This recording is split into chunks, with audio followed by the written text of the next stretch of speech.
criminal justice system in the state of California, as of this date, has usurped the rest of my life. I started out at an early age,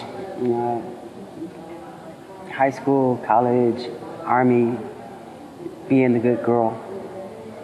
Came to California and been stuck in the revolving door of the California penal system for almost 30 years. Well, this is my 6th term in prison, and this time I was given 15 years at 85%, to be served at 85% for $20 worth of narcotics. There are really severe and long-term consequences of imprisonment, and those consequences are on the individuals who do the time, their families, and on the communities they come from.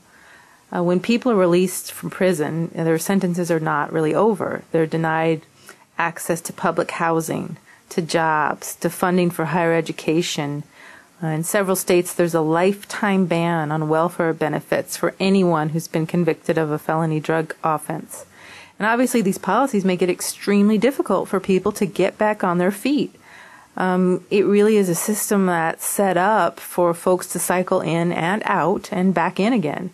In most states, if you have a felony conviction, you can't vote while you're in prison or on parole or probation. And in several states, actually, you're permanently disenfranchised from ever voting again. And when you look at who is in prison, obviously disproportionately poor people of color, you begin to see that it's particular communities that are targeted and suffering from these long-term consequences.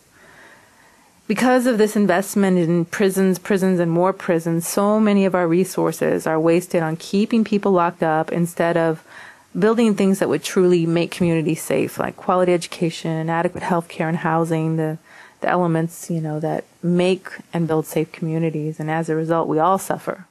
What point does society accept me to stop paying for a crime I committed in 1977? I gotta feed my kids.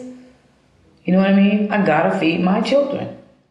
I think the entire focus of our criminal justice system is misguided right now, where it places responsibility totally on the individual and does not recognize that poverty and other causes of people's imprisonment are really manifestations of social problems, and I think they need to be dealt with as such.